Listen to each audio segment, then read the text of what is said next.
Ok, bonjour à tous. Cet après-midi, on va continuer le cours sur les systèmes de redox flow, c'est-à-dire les systèmes à flux circulant, et on va voir les aspects pratiques et également les aspects photorechargeables de ces systèmes. Alors tout d'abord, un rappel de ce qu'on avait vu la dernière fois, c'est qu'on avait passé en revue tous les différents systèmes de redox flow. Ça, c'était le système classique, c'est-à-dire les redox flow vanadium. On avait vu également des redox flow semi-solides, dans lesquels, vous avez, dans ce cas, on n'a plus directement un liquide comme catholyte ou anolyte, mais on va utiliser dans ce cas des encres. Et ça avait été un procédé qui avait été développé par le MIT.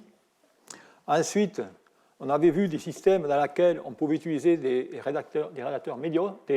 médiateurs redox, où dans ce cas, eh bien, on allait tout simplement injecter dans ces récipients différentes sortes de molécules qui faisaient en sorte que seul le liquide allait passer dans le centre actif de ce système redox flow. Ensuite, on avait regardé des redox flow alcalins. C'était des travaux qui avaient été faits par John Godinoff, qui utilisait en ce cas une électrode négative de lithium, et dans lequel on utilisait, comme vous pouvez voir ici, du potassium, du ferrocyanure de potassium, et ainsi de suite. Enfin, les deux derniers systèmes que l'on a vus, c'est des systèmes sans membrane, du moins un. C'était les systèmes au plomb, dans lesquels, dans ce cas, on avait tout simplement un dépôt de plomb à l'anode et, dans le cas de PbO2, à la cathode, pour avoir un système qui performe, je dis, relativement bien. Enfin, on avait utilisé ou vu les problèmes de redox flow avec des membranes multiples, et on va revenir dessus aujourd'hui en prenant des membranes plutôt qui sont utilisées pour la dialyse. Donc voilà directement les systèmes qu'on avait vus, et la règle du jeu était la suivante, c'est-à-dire qu'il faut augmenter l'énergie volumétrique de ces systèmes, et pour ce faire, eh bien, l'équation qui est indiquée ici, on a différents paramètres que sont n, qui est dans ce cas le nombre d'électrons, CA qui est la concentration, F qui est la constante Faraday, V qui est le potentiel, et N qui va être exactement la somme des volumes, c'est-à-dire des conteneurs soit la positive, soit la négative. Donc, par conséquent, la règle du jeu, ça va être d'augmenter la concentration et le potentiel, et bien sûr de diminuer le volume pour faire en sorte d'avoir des systèmes plus compacts et qui ont des capacités volumiques plus importantes. Donc, ce qu'on va faire aujourd'hui, dans cet exposé, c'est-à-dire on va avoir trois sections. La première va concerner des molécules organiques et voir ce que les molécules organiques ont apporté à ces systèmes redox flow. Ensuite, on regardera, ou on se consacrera plutôt sur le système à base de polysulfure, d'iode et d'iodure, pour terminer finalement sur tout ce qui est le photorechargeable. D'où on va recommencer à regarder les composés organiques. Et là aussi, je dirais, l'introduction de molécules organiques dans un accumulateur n'est pas d'aujourd'hui, puisqu'il y a eu des travaux, je dirais, conséquents qui ont été faits dans le cas des batteries lithium-ion, dans lesquelles on avait utilisé dans le passé pas mal de composés, de quinones, ou alors directement des carboxylates pour électrodes positives ou électrodes négatives, avec, comme vous voyez ici, des molécules qui sont renouvelables, c'est-à-dire qu'on peut directement extraire de la biomasse. Alors, l'avantage de ces systèmes organiques, je dirais, ils sont nombreux, c'est-à-dire, ils sont bien sûr attractifs vis-à-vis de l'environnement, car les matériaux sont abondants et recyclables, mais, je dirais, le mauvais côté, c'est qu'ils ont une faible densité, ce qui fait que leur performance en énergie volumique va être relativement faible. Et le problème qu'on avait dans le cas des batteries à ion lithium, c'était la solubilité, finalement, de ces composés organiques, ou de ces molécules organiques. Eh bien, on va voir, on va retrouver les mêmes molécules, plus ou moins dans le cas des batteries redox flow, où on va voir également toute cette richesse, je dirais, de la chimie organique pour construire, concevoir, dessiner de telles molécules, en limitant les fonctions propres. Et là, si vous voulez, la solubilité va être un avantage pour nous, puisqu'on va essayer directement de faire des solutions où la règle du jeu va être directement d'augmenter la quantité d'organiques qu'on va pouvoir dissoudre dans ces mélanges. Mais bien sûr, la question va être de trouver la bonne molécule avec la bonne solubilité, la bonne stabilité et pas mal de paramètres requis. Donc, par conséquent, eh bien, on va jouer sur différentes sortes de molécules. On va tout d'abord essayer de regarder le poids de la molécule et de faire en sorte qu'il soit faible. On va ensuite regarder les problèmes de solubilité avec les molécules symétriques qui présenteront un avantage. On va ensuite regarder au niveau des molécules, certaines larges molécules qui ne vont pas créer de problèmes au travers de la membrane, c'est-à-dire qui ne vont pas diffuser au travers de la membrane séparant le catholyte et l'anolyte. On va prendre, bien sûr, si l'on peut, des systèmes à multi-électrons pour avoir davantage de capacité. Et enfin, finalement, des systèmes hautement solubles. D'où par conséquent, c'est grâce à cela qu'on va essayer de dessiner toutes ces sortes de molécules pour utiliser un système redox flow. Et bien sûr, les molécules éligibles sont celles qui auront passé, bien sûr, tous ces tests. Et ces tests vont être nombreux. Ils vont être au niveau de l'activité redox, il faudra faire la voltammétrie, au niveau de la rétention de capacité, de la densité d'énergie, de la stabilité, avec le tout, finalement, intégré dans un système, je dirais, une pile redox flow, une batterie redox flow, et qui fonctionne en état dynamique plutôt qu'en état statique. Et vous allez voir que dans la plupart des travaux dans la littérature, les gens s'arrêtent à la partie statique et ne vont jamais à la partie dynamique, ce qui fait que les chiffres ou les performances sont difficiles à évoluer. Donc par conséquent, ce qu'on va voir maintenant, c'est quelques systèmes, pas tous bien sûr, qui ont, je dirais, fait la une de certains journaux ces quelques dernières années. Les premiers travaux, les plus innovants, qui ont déclenché, si je peux dire, cela, c'est les travaux qui datent de 2014, qui ont été publiés dans Nature, où, dans ce cas, des chercheurs ont tout simplement développé le système quinone-hydroquinone avec, dans ce cas, le brome comme électrode positive, indiqué ici. Vous avez ici, tout simplement, la cyclovoltammétrie dans le cas de ces molécules, de ces anthraquinones, qui sont directement des purs anthraquinones ou des doubles hydroxydes. Et ce qui se passe, c'est chaque fois que vous allez mettre un groupe hydroxyde, vous allez directement déplacer le potentiel aux alentours de 50 millivolts vers le plus bas potentiel. Alors les avantages des quinones, c'est qu'il y a une multitude qui proviennent directement, la plupart, de la biomasse. C'est des systèmes qui peuvent avoir des réactions à 2 électrons. C'est des molécules qui sont de grande taille, ou par conséquent peu propices à avoir, je dirais, cet échange au travers de la membrane. Et enfin, dans ce cas bien particulier, ces molécules ont été choisies car elles sont stables vis-à-vis, tout simplement, des solutions électrolytiques de brome ou de HBr. Alors, les systèmes, ou le système qui a été construit est indiqué ici, et vous allez voir souvent ces photos durant ce cours, dans lequel on voit, toujours pareil, le catholyte-anolyte, et ce que j'ai tracé en dessous, rappelez-vous, la valeur qui est relativement importante dans ce cas, c'est tout simplement la densité de courant. Et vous voyez qu'on peut obtenir quand même des densités de 600 000 watts per centimètre carré, qui est, je dirais, à comparer avec les 1 watt qu'on peut avoir tout simplement des piles à combustible. Mais on peut ainsi obtenir des systèmes qui, en termes de performance, sont, je dirais, ou comparent favorablement avec le cas des batteries redox flow au vanadium. Mais la difficulté qu'on peut voir ici, c'est que le brome est un élément qui est volatile, un élément corrosif, et bien sûr, on essaie de le changer. Donc c'est la raison pour laquelle on va le changer par cette molécule de ferrocinium, comme indiqué ici.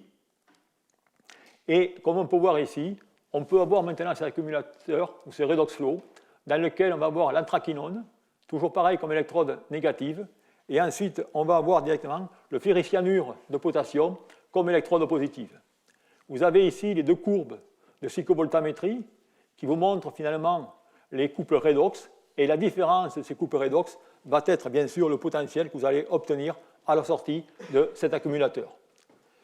On a une potentiel de 1,1 volt, des densités de courant qui sont indiquées ici, et le chiffre qu'il faut se rappeler, c'est qu'on a des capacités volumétriques qui sont aux alentours de 6,8, ou des énergies volumétriques, excusez-moi, de 6,8 Wh par litre, qui est relativement faible. Donc ensuite, il y a eu des évolutions en construisant des systèmes, je dirais, complets, systèmes anthraquinone-quinone. Et vous avez ici un exemple dans lequel on utilise tout simplement l'anthraquinone ou la diroxoanthraquinone, comme mentionné sur ce schéma. Vous avez les potentiels redox de l'hydrobenzoquinone et de l'anthraquinone. On a un potentiel de sortie 0,5 volts ou 0,45, mais là aussi, vous voyez, potentiel faible, et dans ce cas, également des énergies qui sont relativement faibles de 5 Wh par litre. On peut ensuite eh bien, faire évoluer ces systèmes et passer à des systèmes dans lesquels on va maintenant utiliser des radicaux. Et pour utiliser ces radicaux, on va utiliser la molécule TEMPO, qui est une triméthylpiperidine, avec un oxygène radicalaire, qui va tout simplement s'oxyder pour donner un oxoammonium, comme indiqué ici. Alors qu'en décharge, eh bien, on a une électrode de lithium qui va bien sûr avoir le retrait et le dépôt de lithium. Dans ce cas, eh bien, on peut obtenir un potentiel relativement élevé de 3,3 volts, puisque, regardez bien ici, on travaille tout simplement dans le cas d'une électrode négative avec le lithium. Et comme auparavant, vous voyez, vous avez un électrolyte organique avec un séparateur qui, dans ce cas, la plupart du temps, c'est des séparateurs céramiques, c'est-à-dire des matériaux fabriqués par Aohara qui sont tout simplement des lisicones. D'où, là aussi, là, on a bien sûr des énergies volimiques qui sont nettement plus importantes, 70 Wh par litre, avec bien sûr le fait qu'on travaille avec le lithium métallique, et cela pose des problèmes au niveau coût, comme on le verra par la suite.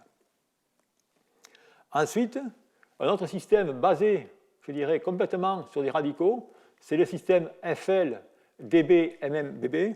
Alors, FL, c'est tout simplement une molécule de la famille des fluorènes, mais faites attention ici, ça n'a rien à voir avec l'élément chimique, le fluor, parce que vous voyez que cette molécule ne contient pas du tout de fluor. On l'appelle un fluorène tout simplement parce que sous radiation UV, eh bien, elle va tout simplement donner une fluorescence. Si on regarde les couples électrochimiques, eh bien, on voit que dans ce cas, on a, je dirais, un potentiel relativement important de 2,37 volts, avec cependant encore je dirais, des valeurs d'énergie volimique qui sont aux alentours de 11 Wh par litre. De tout ça, si vous voulez, c'est pour vous donner un peu une idée de ce qui se passe dans ce domaine, où un nombre considérable de molécules ont été étudiées, mais à ce jour, ces systèmes présentent certainement un attrait, non pas pour les énergies volumétriques, mais surtout pour le problème de coût qui, lorsqu'on évolue un système aqueux, est relativement intéressant. Alors, une autre application, ou une autre, je dirais, voie pour la recherche de molécules organiques pouvant être utilisées en redox flow, eh bien, provient directement du travail qui a été fait de cela 15 ou 20 ans dans le domaine lithium-ion, où on a utilisé des molécules navettes redox. J'avais traité ça, je crois, il y a 2 ou 3 ans.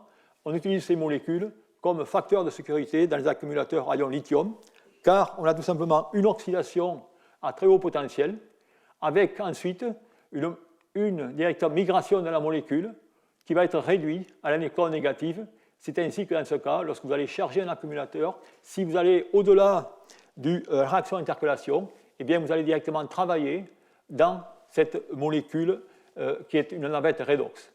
Eh bien, ces navettes redox, puisqu'elles sont solubles, on va pouvoir les utiliser également dans un système redox flow. Eh bien, vous avez ici la même molécule, qui est une molécule de diméthoxybenzène, dont vous voyez le cyclovoltammogramme, avec un potentiel de 3,94 volts.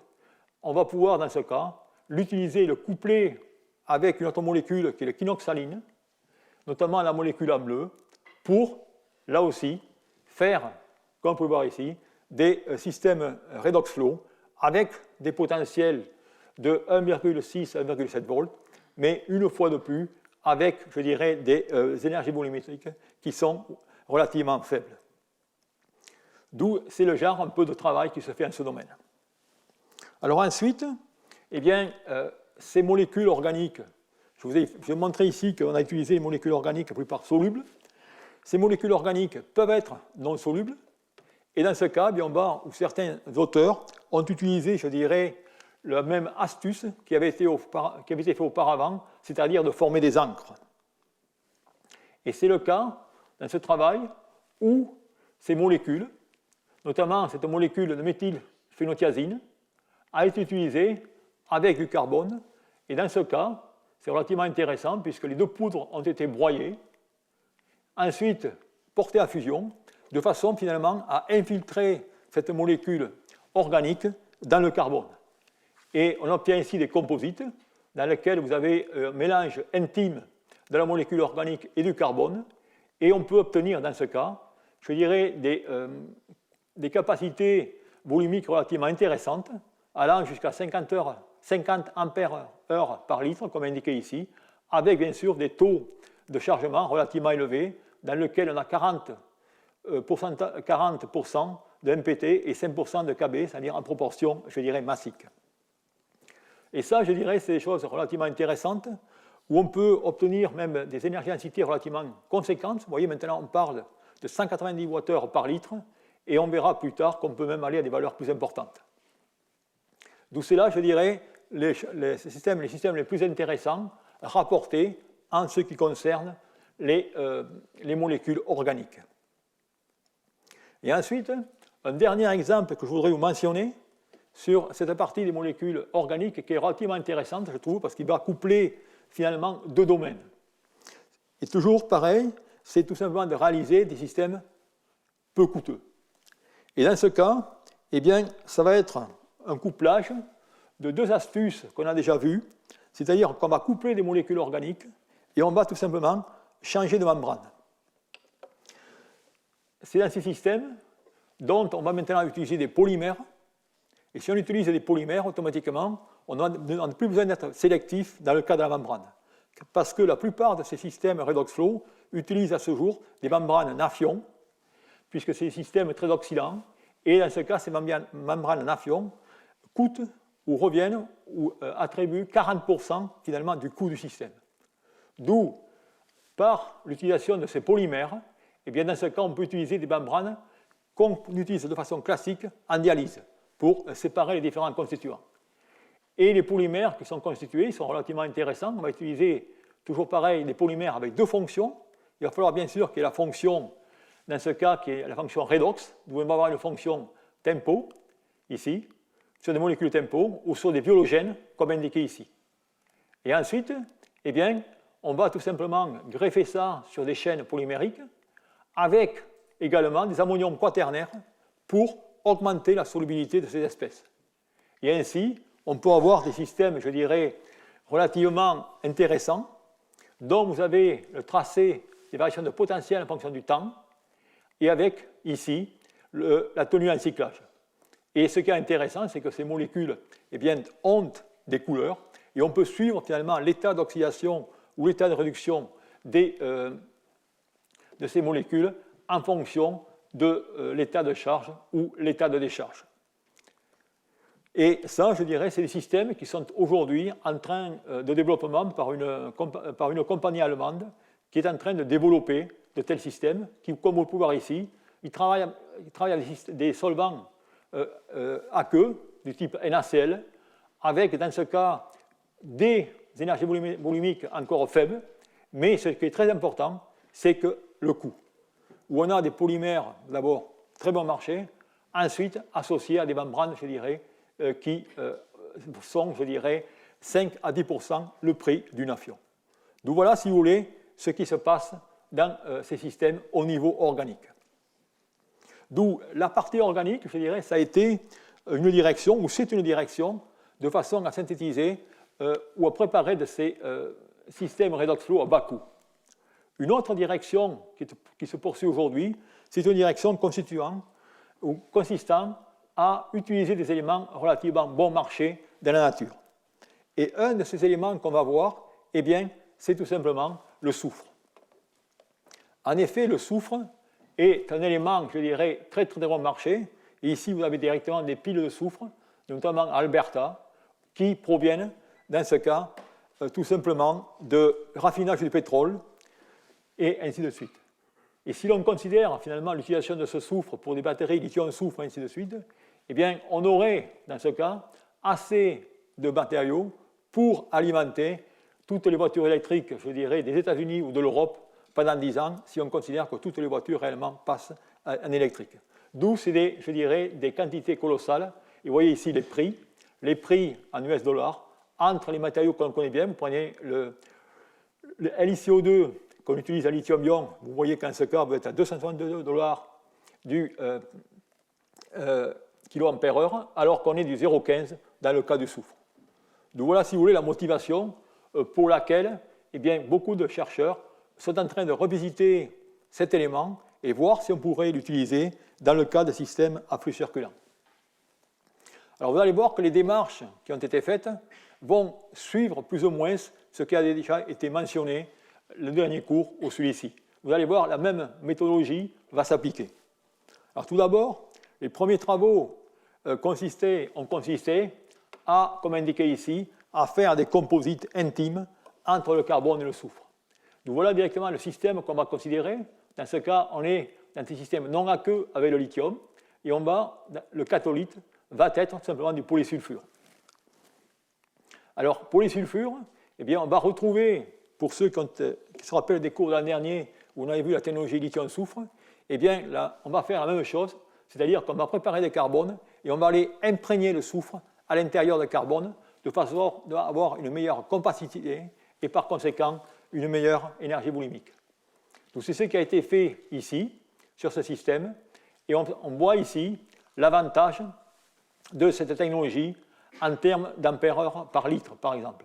Vous voyez ici la capacité spécifique en fonction, une fois de plus, des rapports des mélanges, avec 5 portions de soufre, par exemple, pour 12 portions de carbone. Et vous voyez ici les capacités spécifiques et ici les capacités, les énergies boulimiques. Et vous voyez qu'on peut obtenir, dans ce cas, des énergies boulimiques relativement importantes, allant aux alentours de 280 ampères-heure par litre, et on peut même aller plus haut. D'où, dans ce cas, eh bien, je dirais que cette astuce d'imprégner le soufre dans le carbone permet d'augmenter la viscosité de l'encre, d'augmenter la percolation électrique et également avoir une meilleure viscosité, c'est-à-dire avoir des charges plus rapides, c'est-à-dire une cinétique du système beaucoup plus rapide. Donc voilà ce qui se fait à ce niveau, au niveau du soufre. Ensuite, toujours dans la course à augmenter cette énergie boulimique, eh bien, dans ce cas, certains chercheurs ont utilisé, je peux dire, le concept de différents électrolytes. Mais je vous remontre ici cette batterie lithium polysulfure en mode statique. Vous avez ici un potentiel de 2,4 volts. Et vous voyez ici en mode dynamique. Alors ça, c'est un mode qui se pratique beaucoup pour la bonne et simple raison, c'est que pour réduire la consommation énergétique des pompes lorsqu'on fait un flux circulant.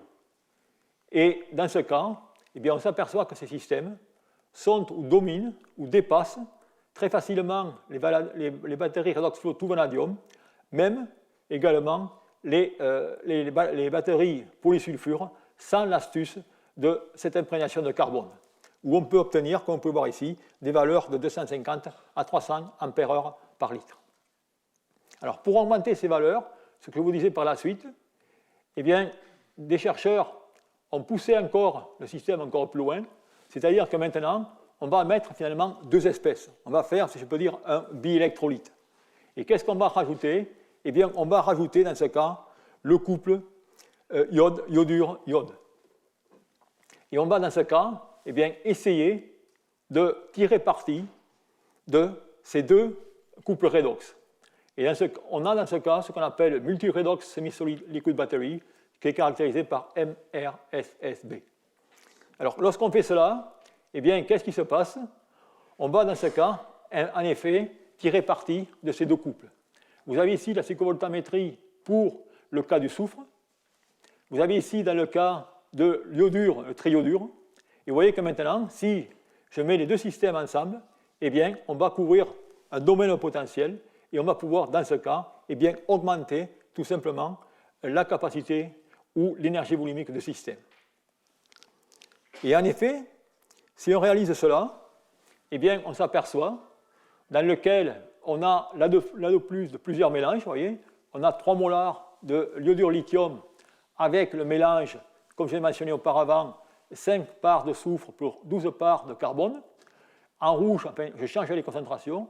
Et vous voyez qu'en ce cas, eh bien, on peut obtenir des capacités volumétriques relativement importantes, comme indiqué ici. Ou des énergies, capacités, excusez-moi. Dans ce cas, eh bien, qu'est-ce qui se passe aussi? C'est que vous apercevez que si on regarde bien les courbes, eh bien, qu'on a une augmentation de l'activité du couple soufre par l'iodure de lithium. Alors, pour montrer ça plus clairement, eh bien, on va voir ça dans les transparents suivants.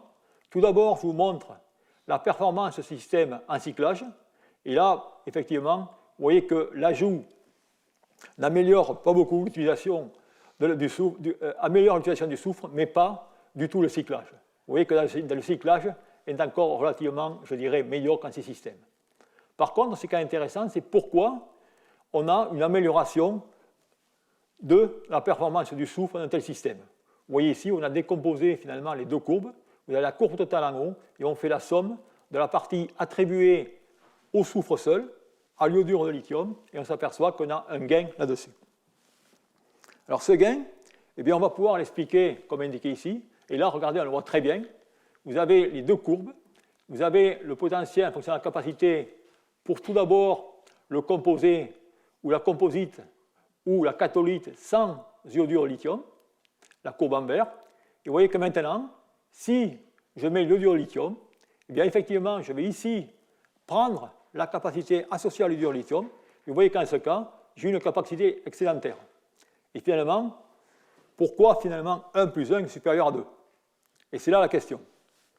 Et là, on va pouvoir regarder au niveau, on peut supposer qu'il y a des problèmes, qu'il y a un problème de médiation associé au lithium 2S, qu'il y a des résistances interfaciales qui changent, mais la raison, finalement, provient tout simplement du fait que lorsque je vais faire cette oxydation de l'iodure en triiodure, je peux avoir tout simplement formation de l'iode, et cet iode eh bien, va par la suite, comme indiqué ici, pouvoir oxyder le Li2S qui se forme lors de la réduction. Ce qui fait que finalement, je vais régénérer du soufre, et la raison pour laquelle je vais dans ce cas augmenter ma capacité. Donc, si vous voulez, c'est un peu la raison pour laquelle, eh bien, dans ces systèmes, on va avoir cette augmentation de capacité associée au rôle positif joué par l'iodure de lithium.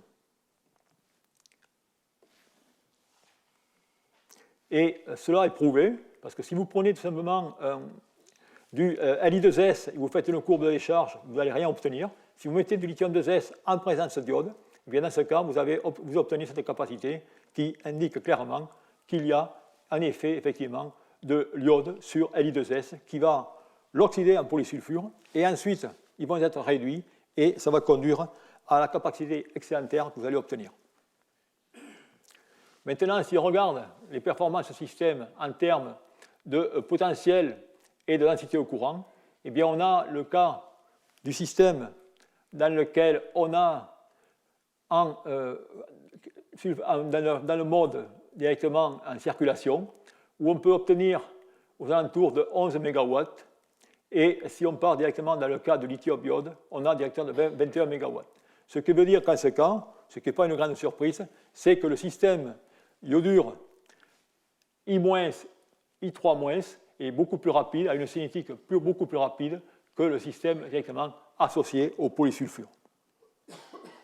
D'où, bilan final de tout ça, eh bien, on s'aperçoit que, effectivement, par cette astuce, eh bien, on peut obtenir, je dirais, des capacités en ampères-heure par litre qui sont relativement importantes et qui sont aux alentours, je dirais, de 480 ou 500 mAh par litre. Donc voilà directement ce qu'on peut obtenir avec de tels systèmes.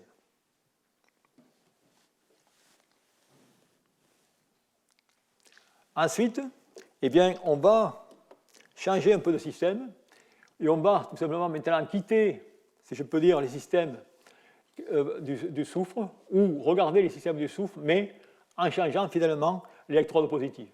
Et on va revisiter ces systèmes du type polysulfure, bromine, et on va voir maintenant quel serait l'apport que puisse apporter l'utilisation de l'iode dans tel système. Et on verra ensuite également quel sera l'aspect bénéfique de l'iode dans le cas du système zinc-bromure. Alors pour ce faire, eh bien, tout d'abord, pourquoi changer, je dirais, d'électrode positive ou de catholyte? Eh bien, pour vous convaincre de cela, j'ai tracé ici le potentiel en fonction de la capacité volumétrique, comme indiqué ici. Et vous voyez qu'en ce cas, eh bien, si je compare finalement l'iode I- à I3- avec le couple Br-Br2, vous voyez que le couple, définitivement, Br-Br2 va vous donner un avantage en termes de potentiel. Par contre, vous voyez que la capacité volumétrique est relativement faible pour la bonne et simple raison c'est que la solubilité des molécules de brome sont relativement faibles et ne dépassent pas, je dirais, 1 molaire. Ici, vous avez les cyclovoltammogrammes pour le cas de I-, I3- et S2, S2-, S2-2-, puisque dans ce cas, on va utiliser tout simplement Li de S4. Et vous voyez que dans ce cas, eh bien, effectivement, on va avoir des avantages à utiliser ces systèmes avec l'iode. Alors, ces avantages, eh bien, on peut les concrétiser et les voir sur cette courbe, où dans ce cas, vous avez la description d'un accumulateur basé sur les polysulfures et sur les courbes iodures et triiodures, avec les électrolytes qui sont indiqués ici. Et vous voyez qu'en ce cas, eh bien, lorsqu'on va augmenter la teneur de iodure, eh bien, on va dans ce cas obtenir des capacités volumiques beaucoup plus importantes. Les courbes de cyclage sont indiquées ici, et j'en profiterai pour faire remarquer ici, c'est que dans tous ces systèmes, je ne l'ai pas mentionné auparavant, mais l'efficacité énergétique n'est pas géniale, c'est-à-dire qu'on dépasse 85, 90, mais on dépasse rarement 90. Et ça aussi, c'est une limitation sérieuse à tous ces systèmes de redox flow. Mais si on compare le système final, toujours pareil, avec la référence qui sont les batteries redox flow au vanadium, eh bien on s'aperçoit qu'on peut avoir la même énergie volumétrique, 43,1. Par contre, le système est relativement moins coûteux comparé au système au vanadium. D'où c'est un avantage, je dirais, de ces technologies par rapport au système au vanadium. Alors ensuite, eh bien, on peut utiliser ces systèmes, et ça a été fait, ça a été publié en 2015, un papier de Nature Communication, où dans ce cas, eh bien, on peut coupler, je dirais, l'électrode zinc avec l'électrode d'iodure. Et là, je dirais, l'avancée, qui est quand même conséquente, c'est la première fois que vous voyez ça, c'est-à-dire que maintenant, eh bien, on va utiliser le même électrolyte, si je peux dire, la même composition pour le catholyte et l'anolyte. C'est-à-dire qu'on va utiliser des solutions de ZnIn2 et ZnIe2.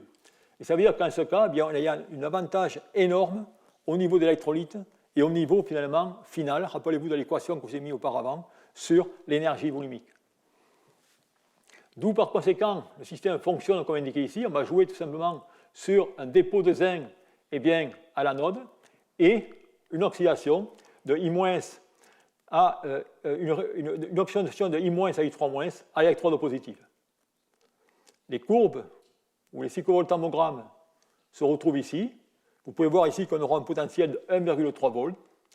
Et ici, vous avez un graphe relativement intéressant dans lequel il y a la densité d'énergie en fonction de la concentration.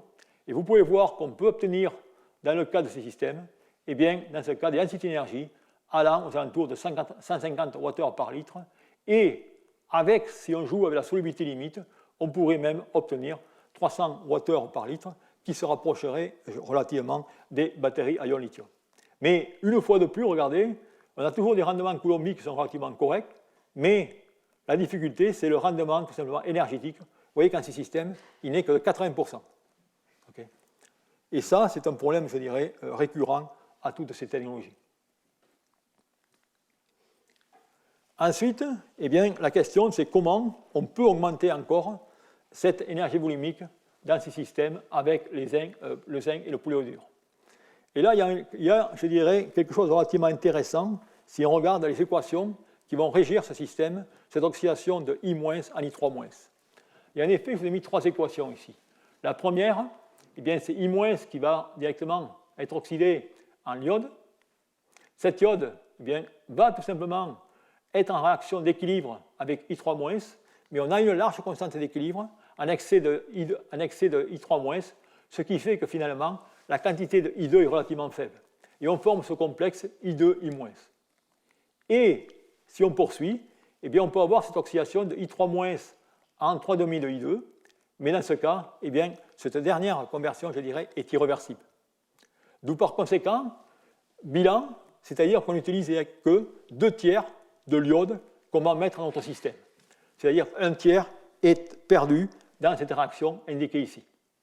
D'où l'astuce de certains chercheurs, ont été tout simplement de combiner cela avec tout simplement du bromure de zinc.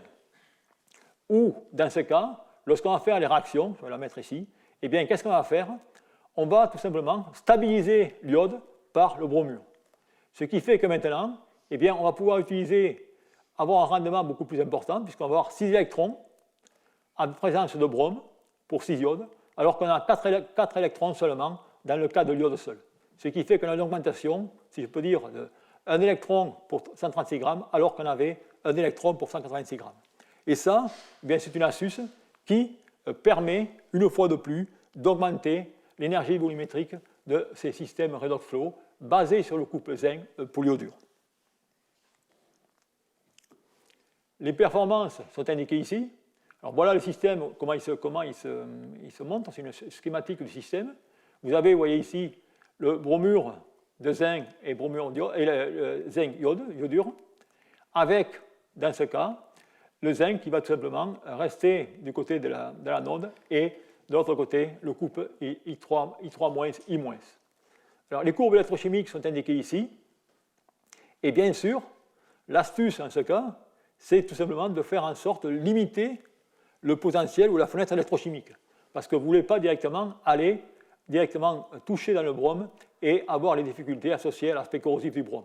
Ce qui fait qu'on va tout simplement cycler ces systèmes dans un domaine potentiel relativement bien défini, de façon à ne pas faire interagir cet atome de brome qui va stabiliser, je dirais, le complexe I2Br-. Et lorsqu'on regarde les performances, vous voyez que dans ce cas, eh bien, on a toujours pareil, très bonne efficacité coulombique, efficacité énergétique une fois de plus, moins de 90%. En termes de pouvoir de puissance de densité, là aussi, on est autour de 50 mW par centimètre carré. Et enfin, vous voyez ici, c'est qu'on peut quand même obtenir dans ce cas un système qui est 201 Wh par litre. Et je crois que c'est certainement le record au niveau des systèmes qui peuvent être effectués en milieu aqueux comme indiqué ici. Mais hélas, comme on va le voir par la suite, la densité d'énergie est qu'une seule figure parmi d'autres, et il y a beaucoup d'autres paramètres qui sont importants avant de considérer tout simplement un développement de ces accumulateurs.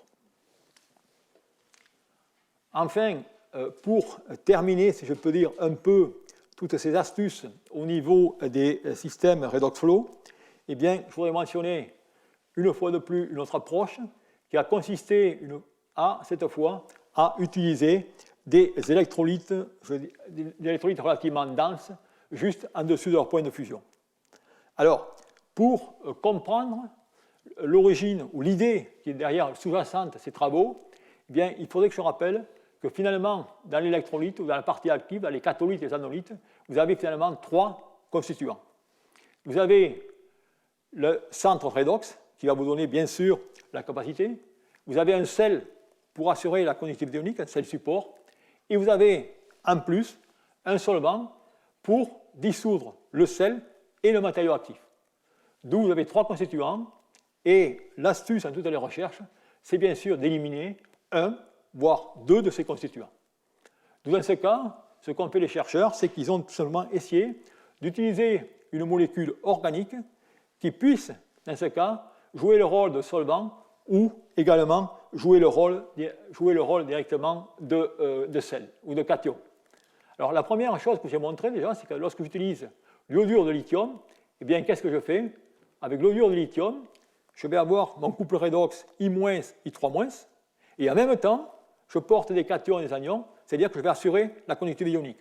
C'est-à-dire que jusqu'à maintenant, eh bien, je peux court-circuiter ici et je fais 1 et 2 en une seule étape. De tout cela, c'est un avantage au niveau énergie volumétrique, raison pour laquelle on avait obtenu des valeurs jusqu'à 200 Wh par litre. Maintenant, on va regarder l'approche dans laquelle on va finalement essayer de combiner 1 et 3, c'est-à-dire avoir un solvant qui va être actif électrochimiquement et qui va également pouvoir, dans ce cas, jouer ou dissoudre le sel support. D'où on va dans ce cas prendre des solvants qui sont des ferrocènes ferrocinium, mais le ferrocène ferrocinium a, je dirais, un point de fusion aux alentours de 170 degrés, d'où il faut abaisser ce point de fusion, et pour l'abaisser, on va tout simplement fonctionnaliser par ces groupes méthyl. Et on va directement obtenir diméthylferrocène-ferrocygnon. Dans ce cas, on a une température de fusion de 40 degrés C, et on va faire les manips sont faites à une température légèrement supérieure pour avoir une densité relativement importante. Et en faisant cette astuce, vous voyez que là aussi, on arrive directement à se positionner relativement correctement au niveau des performances en tel système. D'où ça, c'est des travaux qui se font, et vous voyez, à diversifier des approches dans ce domaine. Une autre approche que je voudrais vous mentionner également, parce qu'elle est assez originale, qui va constituer aussi à jouer avec ces trois composants ici. Et dans ce cas, eh bien, finalement, on va essayer d'utiliser un matériau qui va être directement actif au niveau électrochimique. Et autant pour le catholyte que pour l'anolite. Et dans ce cas, eh bien, on va utiliser ces deux molécules. Et ça, c'est des travaux qui ont été faits au MIT il y a de cela un ou 2 ans, où ils ont utilisé cette combinaison de molécules, dans laquelle on va avoir ces complexes, si je peux dire, du fer, qui vont être à des états d'oxydation différents et qui vont pouvoir jouer le rôle de catholyte et anolyte. Mais pour que le système fonctionne, eh bien sûr, il faut que les cations, que ce soit dans l'état oxydé ou dans l'état réduit, eh bien, restent à l'état plus. Ils vont pouvoir, dans ce cas, bien, conduire, je dirais, avoir une conductivité ionique, et ils partagent également le même anion qui est BF4-. D'où, dans ce cas, eh bien, on va pouvoir avoir qu'un seul électrolyte, si je peux dire, avec des avantages relativement considérables. Tout d'abord, au niveau conductivité ionique, eh bien, on a une meilleure conductivité ionique avec ces genres d'additifs, comme indiqué ici, où on a des conductivités ioniques qui sont supérieures à lithium BF4. Pour la bonne et simple raison, c'est que dans le cas lithium BF4, on a un acide dur qui directement est couplé avec une base forte. Alors que dans ce cas, on a des cations qui sont nettement plus volumineux, et par conséquent, il y a des conductivités ioniques relativement importantes. D'où, dans ces systèmes, eh bien, ce qui se passe, c'est qu'on a les réactions comme indiqué ici. Vous avez une fois de plus les cyclovoltammogrammes pour les molécules dont je vous ai mentionné, avec ici le mélange complet. Vous voyez qu'en ce cas, vous avez les deux vagues qui sont séparées par 1,8 volts et qui va être tout simplement le potentiel de sortie de votre accumulateur. Et lorsqu'on regarde les courbes électrochimiques, eh bien, on a ce potentiel de sortie, avec dans ce cas eh bien, des capacités volumiques qui sont relativement faibles, mais une fois de plus, on a des efficacités coulombiques relativement faibles. Donc voilà des travaux, je dirais, qui ne sont pas, je dirais, spectaculaires au niveau performance, mais je trouve que l'idée derrière cette approche relativement élégante, c'est-à-dire celle d'aller chercher finalement dans ce cas, des sels actifs et qui ont des états d'oxydation cationiques élevés, avec de plus, dans ce cas, eh bien, certains avantages au niveau de partager un anion. Et enfin, si je peux dire, le dernier système redox flow qui fait, je dirais, pas mal de bruit ces jours-ci et qui date, je crois, des travaux d'1 an, ce sont des systèmes redox flow qui sont basés sur le système air-soufre. On a eu des batteries lithium-air, maintenant on a un système air-soufre, et il semblerait ici que l'histoire soit un peu plus intéressante. D'où dans ce cas, vous voyez toujours également le système redox flow qui va coupler l'anolyte, où dans ce cas, on va utiliser un polysulfure, on va coupler avec l'oxygène ou avec l'air, bien sûr. L'idée finale de tout ça, c'est d'avoir un système très bas coût. Qu'est-ce qu'on va faire? Eh bien, on va tout simplement, dans l'état chargé, eh bien, on va tout simplement oxyder l'eau pour générer l'oxygène, et on va tout simplement, dans ce cas, réduire le lithium 2S4 en S2-2-. Et avec, bien sûr, les réactions inverses durant la décharge. Si on regarde les courbes électrochimiques, eh bien on a, dans ce cas, vous avez tous compris que l'efficacité énergétique n'est pas géniale, quand vous voyez directement l'espace entre les courbes de décharge et charge, mais ce système semble cycler et a une bonne performance en cyclage. Au niveau d'autres performances, c'est les résultats qui sont rapportés, dans lesquels on a dans ce cas des pics de densité de 2,3 mW par cm², avec, bien sûr, alors tout cela est limité, je ne l'ai pas mentionné, c'est qu'on va utiliser dans ce cas une céramique, une fois de plus, qui est une lysicone et qui a, bien sûr, des cinétiques relativement faibles. De nouveau, je vous ai mentionné le cyclage, vous voyez qu'au niveau de la tenue en cyclage, il semblerait que ces systèmes se comportent relativement bien. Et je dirais aujourd'hui, ces systèmes font l'étude d'amélioration. Il y a même une compagnie qui s'est montée au MIT sur ces systèmes. Et il semblerait que une étude économique montre que de tels systèmes peuvent être attractifs, nettement performants au niveau du coût par rapport au système au vanadium et ainsi de suite. D'où voilà, si vous voulez, ce que je voulais vous mentionner sur les systèmes redox flow, que je conclurai de façon générale à la fin, je dirais, de ce cours. Ce que je voudrais faire maintenant, c'est passer finalement à la troisième partie de cet exposé et vous montrer comment on va pouvoir couper ces systèmes redox flow avec des systèmes de recharge et ainsi de suite. Alors, quelle est la problématique et quelles sont les difficultés? Alors, pour ce faire, eh bien, si on regarde tous les systèmes de batteries que l'on a vus à ce jour, que ce soit des batteries à ion lithium ou des batteries redox flow, eh bien, c'est des systèmes qu'on va pouvoir recharger à condition qu'on soit tout simplement dans des zones urbaines où on a tout simplement des grilles et ainsi de suite. Par contre, si on va dans des zones qui sont, je dirais, retirées, eh bien, dans ce cas, il est impossible directement de recharger ces systèmes. D'où, par conséquent, il faut, à tout prix, avoir des solutions. Et des solutions, eh bien, c'est tout simplement de coupler au photovoltaïque. Et le couplage de batteries plastiques au photovoltaïque, c'est des projets qu'on avait menés il y a cela 10 ans, à l'époque quand j'étais aux États-Unis. Mais là, c'est tout simplement, finalement, là, je dirais, la mise de deux cellules assemblées côte à côte dans un même paquet pour essayer directement de faire l'affaire. Par contre, des travaux beaucoup plus élégants récemment ont consisté tout simplement à développer des batteries photorechargeables. Et c'est un peu ce que je voudrais directement vous montrer maintenant et vous expliquer ce qui se fait dans ce domaine. Alors, qu'est-ce qui se fait dans ce domaine et pourquoi et comment faire de ces batteries photorechargeables? Alors, batteries photorechargeables, bien, ça veut simplement dire qu'en ce cas, c'est utiliser la lumière pour tout simplement pouvoir recharger sa batterie.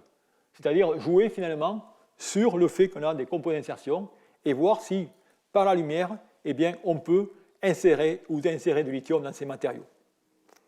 Alors, pour cela, eh bien, il va falloir finalement coupler deux matériaux et voir leurs propriétés. Alors, d'un côté, dans les matériaux d'électrode, dans lesquels eh bien, on a un main solide en contact avec un électrolyte qui contient des ions lithium, et ça, on connaît bien puisqu'on l'a bien traité.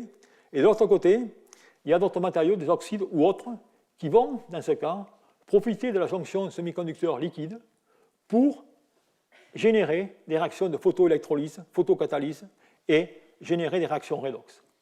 Eh bien, c'est pour voir est-ce qu'on peut utiliser tel matériau. Et il y a des travaux, je dirais, antérieurs, je pense à les années 1984, qui ont montré effectivement qu'on pouvait extraire une extraction photoinduite de protons dans le composé TiO2. Eh bien, c'est un peu les mêmes méthodes qui vont être utilisées aujourd'hui dans le cas du lithium. Et la question qui se pose, est-ce qu'on peut faire cette même chose, cette même, je dirais, expérience, c'est-à-dire avoir une photoextraction du lithium dans de tels composés. Alors pour cela, il faut prendre des électrodes qui ont, je dirais, qui peuvent utiliser à la fois comme électrode positive, mais également comme semi-conducteur. Et bien sûr, le matériau de choix, c'est l'anatase de TiO2. Et vous avez ici, tout simplement, un film qui a été fait par une méthode, je pense, sol-gel, dans lequel vous avez des pores bien contrôlés, ainsi de suite. Qu'est-ce qui va se passer?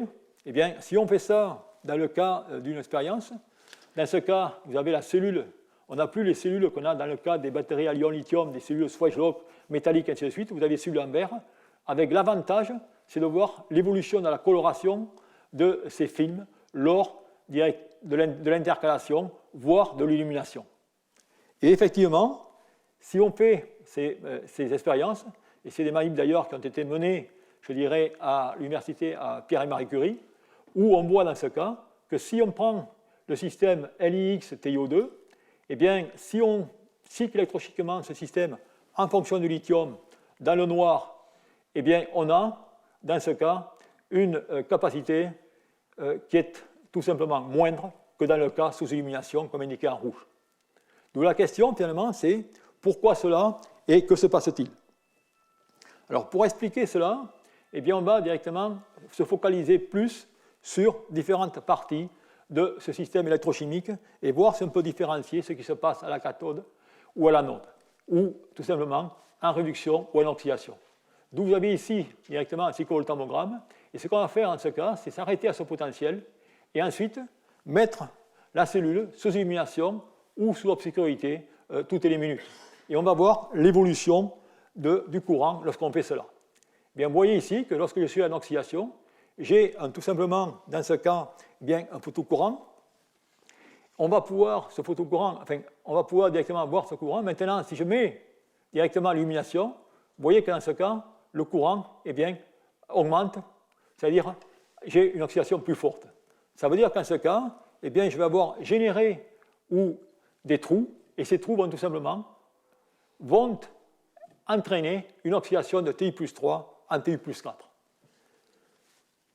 Et c'est ce que vous voyez ici, c'est-à-dire que dans ce cas, eh bien, avec un photon, je vais créer tout simplement une paire électron-trou, et dans ce cas, eh bien, le trou va me servir à oxyder titane plus 3 en titane plus 4, et dans ce cas, tout simplement, à avoir, si je peux dire, une extraction du lithium. D'où, on peut regarder également en réduction. Et si je regarde en réduction, eh bien sûr, vous avez en ce cas un courant négatif. Lorsque je vais directement, dans ce cas, mettre sous illumination, et vous voyez qu'en ce cas, ce courant devient plus négatif et se stabilise.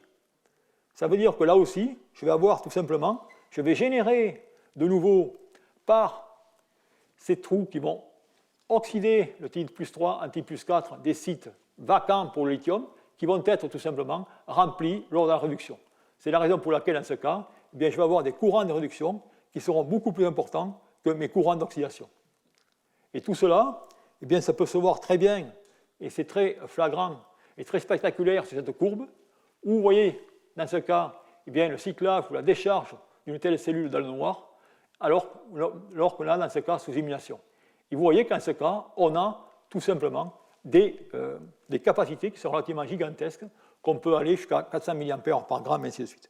D'où, ça veut dire que, théoriquement, eh bien, lors de la réduction, je vais automatiquement réduire mon composé comme on le fait classique dans les batteries à ion lithium, mais en même temps que je le réduis, eh bien, lorsqu'il va être sous illumination, je vais automatiquement générer des états de titanium plus 4. D'où, continuellement, je vais pouvoir mettre du lithium dans mon composé. D'où, si on peut rêver, eh bien, ça veut dire que cette batterie devrait tourner, ou devrait, je dirais, fonctionner indéfiniment. Mais malheureusement, là aussi, il y a beaucoup, je dirais, de problèmes secondaires.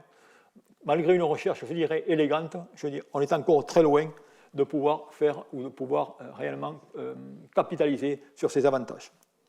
Et une des premières questions lorsqu'on fait ça, c'est qu'à dire, je vous ai parlé de le photon qui va créer une paire électron-trou. Les trous, on sait ce qu'ils font. Ils vont tout simplement aller oxyder Ti plus 3 en Ti plus 4, mais il y a le quid des électrons photogénérés. Et là, à ce jour, eh bien, on ne sait pas encore, ou les chercheurs ne savent pas encore ce qui se passe. Il y a eu des travaux, je dirais, parallèles sur des systèmes un peu similaires, notamment des systèmes dans lesquels les chercheurs ont utilisé LiFePO4, où dans ce cas, ils ont mis directement un colorant pour activer ce système électron-trou. Et dans ce cas, ils prétendent que eh bien, ces photons générés, ou ces électrons générés, vont tout simplement, dans ce cas, eh bien, créer une SEI à la surface du lithium qui se forme par oxydation de O2 à O2-. C'est-à-dire qu'on a dans ce cas une oxydation de O2 à O2-. Il y a également d'autres travaux qui ont été faits dans le cas du sodium. La même chose se passe dans le cas du sodium, où on a le composé ici NaXMOO3, où on peut là aussi avoir une insertion du sodium qui est forcée par la lumière, Et là aussi, les photons générés vont, dans ce cas, eh bien, être utilisés pour l'oxydation de l'eau. Donc voilà, si vous voulez, les systèmes qui sont utilisés ou qui sont au niveau du laboratoire pour montrer cette possibilité de photochargeabilité des batteries lithium et ainsi de suite. Bien, on va voir que le même principe eh bien, va s'appliquer dans le cas des systèmes à flux circulant, c'est-à-dire dans le cas des systèmes redox flow. En effet, vous allez voir ici pourquoi cela se fait. Eh bien, là aussi, si je regarde de façon simple ce qu'on essaie de faire, c'est que finalement, ce qu'on veut, c'est qu'on veut tout simplement convertir l'énergie et pouvoir la stocker. Donc voilà directement ce qu'on fait, ça, tout le monde connaît cette photo. Et la question, c'est est-ce qu'on peut faire cela maintenant dans le cas des batteries ou des batteries à flux circulant? Eh bien, pour faire cela, la même idée va consister tout simplement à connecter une batterie redox flow avec une cellule électrochimique et finalement les connecter à bon escient pour que l'une puisse stocker et l'autre fournir l'énergie et vice-versa. C'est ce qui a été fait dans ce système où vous avez finalement un dispositif qui va coupler une cellule photovoltaïque avec la jonction PN comme indiqué ici, où les deux photocathodes et photoanodes, avec, dans ce cas, un système à flux circulant. Ce qui va se passer ici, eh bien, on va utiliser les différentes sortes d'électrolytes et, là aussi, un photon va être absorbé. Ensuite, il va générer une paire électron-trou qui va aller entraîner des réactions d'oxydoréduction et qui va finalement entraîner l'oxydation et la réduction de ces anthracinones avec de nouveau le même couple redox Br3-, Br-. Donc par conséquent, on va, durant la journée, si vous voulez, générer les espèces actives et ensuite, eh bien, on va tout simplement utiliser le circuit redox flow pour produire l'électricité. Et c'est un peu ce qui se passe, mais pour faire cela, eh bien, il y a quand même des choix relativement délicats des différents constituants, c'est-à-dire qu'il faut tout d'abord un semi-conducteur qui ait un band gap approprié pour absorber une bonne partie de la lumière et avoir finalement un rendement relativement efficace. Et il faut bien sûr des couples redox qui vont avoir des cinétiques relativement rapides. Et c'est la raison pour laquelle eh bien, on va utiliser des quinones et le couple Br2, Br-, comme indiqué ici. Alors si on fait cela, bien voilà les réactions qui se passent. Ces réactions que j'ai mentionnées. On a tout d'abord, lors de la photocharge, eh bien, on va tout simplement avoir une réduction de l'anthraquinone en H2 AdQs et on va bien sûr avoir de l'autre côté une oxydation du brome, et, comme indiqué ici. Ces deux espèces sont ensuite stockées dans les tanks et sont ensuite envoyées vers le système redox flow pour produire tout simplement de l'énergie et de l'électricité. Et vous voyez ici les rendements. Alors bien sûr, les rendements, vous allez voir, ne sont pas gigantesques, ils sont relativement faibles. Mais on voit tout simplement la densité de courant qui maintenant est en milliampères par centimètre carré, et on voit ici le potentiel en fonction de la capacité en milliampères-heure par litre, si on n'est plus à des ampères-heure par litre. Un système comme ça, eh bien, ça se représente comme indiqué ici. Vous avez ici les différentes parties du système, vous voyez. Vous avez la cellule de photoélectrolyse qui va produire les espèces actives, si je peux dire, qui va les stocker dans ces tanks, et ensuite, eh bien, ces espèces vont être envoyées dans le circuit redox flow pour produire l'électricité. Vous avez la photorecharge et la photodécharge qui est indiquée ici. Au niveau rendement énergétique, eh bien, comme vous pouvez le voir ici, dans ce cas, on a le rendement total qui est le produit du rendement de la cellule photovoltaïque par le rendement du système redox flow. Le rendement du redox flow, on l'a vu, énergétiquement, il est autour de 70 à 80%. Au niveau de l'efficacité de conversion solaire, chimie, par la cellule photovoltaïque, vous êtes aux alentours de 5,9%. Et à la fin, eh bien, vous arrivez à un rendement de 3,2%. Okay. D'où, si vous voulez, c'est la difficulté de tous ces systèmes qui sont, une fois de plus, très élégants, mais qui sont, d'un point de vue pratique, très peu efficaces.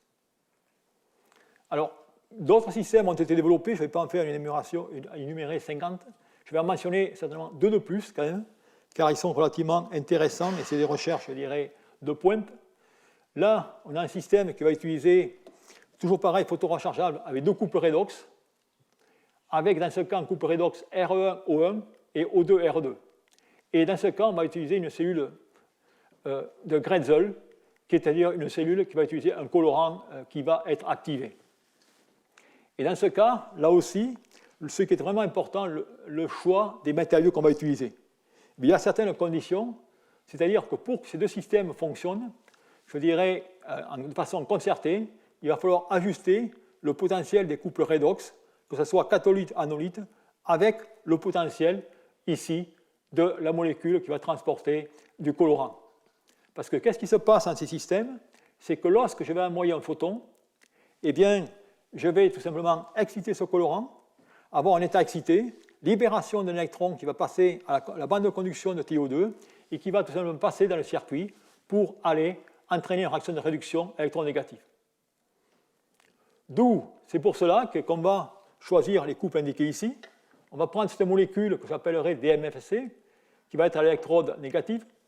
On va prendre l'iodure I-, I3-, et vous voyez, son potentiel doit être inférieur à celui du colorant. Car bien sûr, lorsqu'on va restabiliser le système, il va y avoir une oxydation de I- à I3- avec un électron qui va provenir du colorant.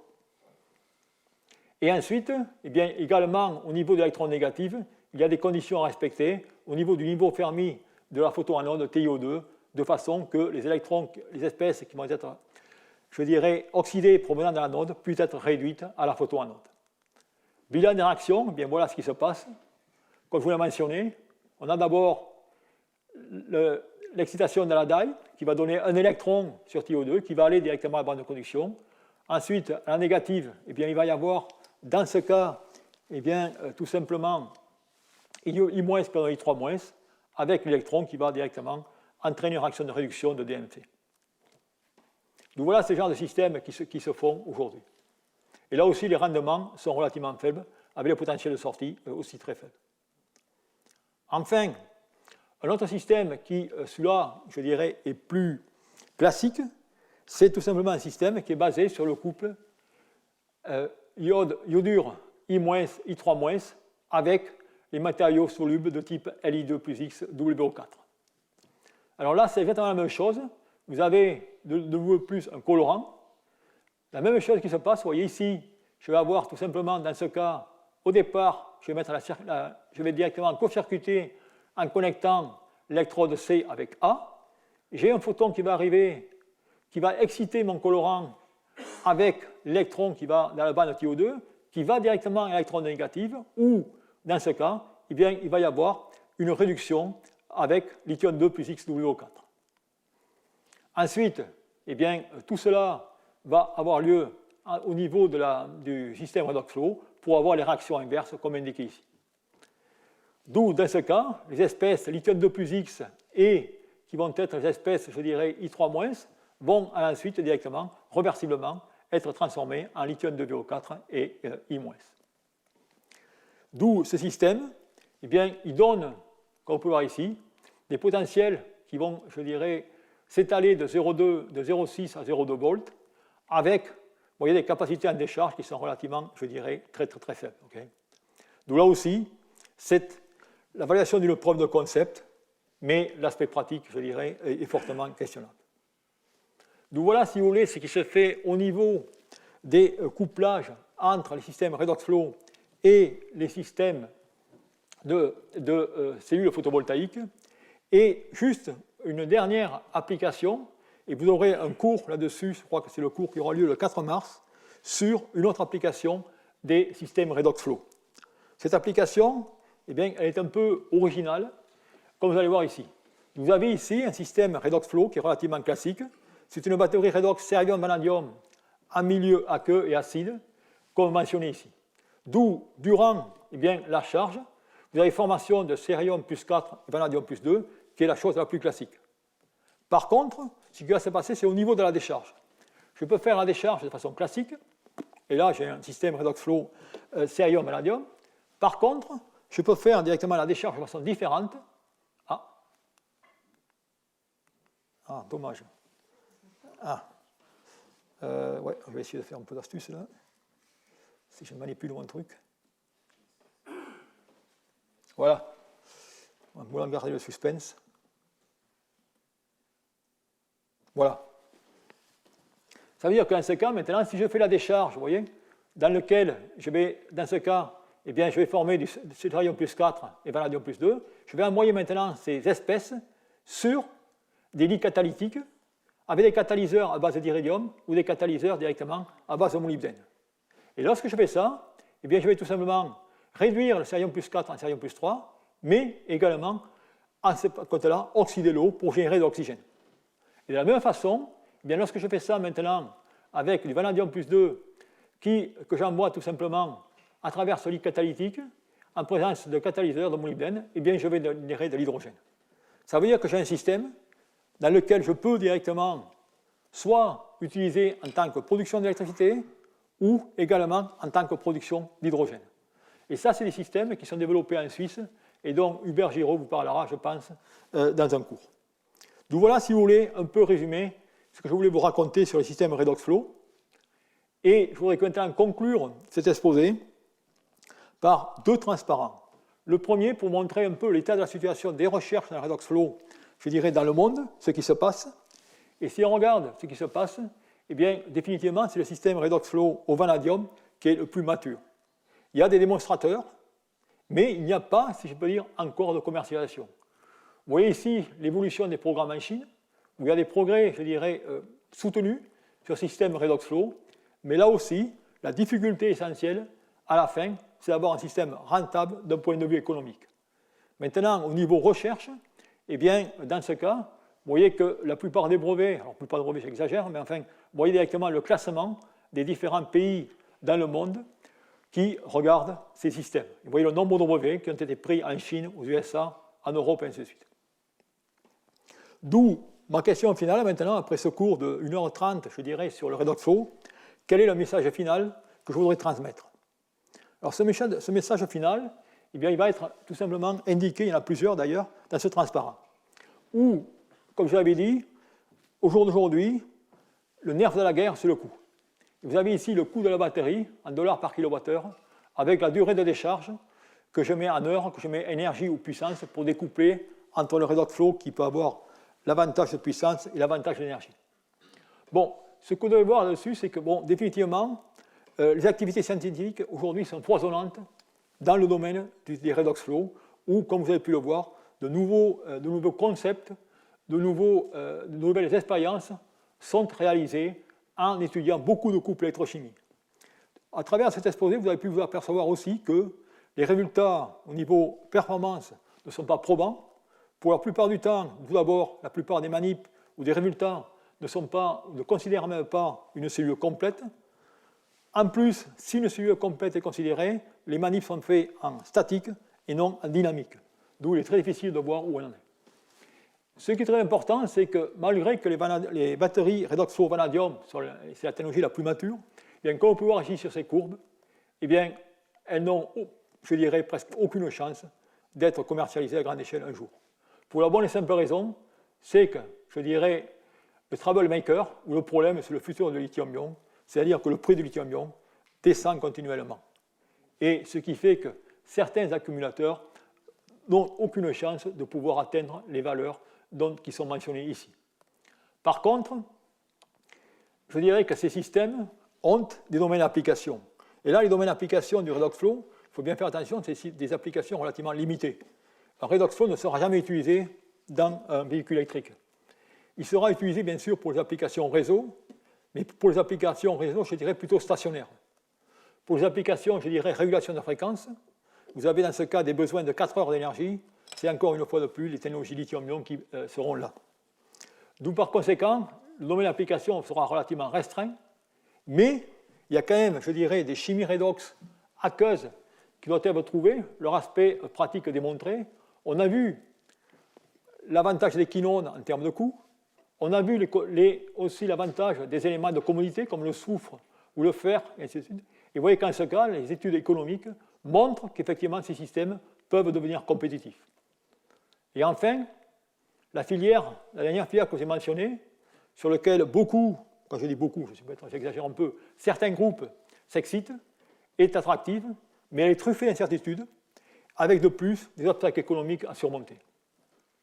D'où je conclurai ce cours en disant que le regain d'intérêt pour les batteries redox flow peut conduire à une technologie prometteuse pour le stationnaire si l'on identifie des chimies bas coût pour un déploiement étendu.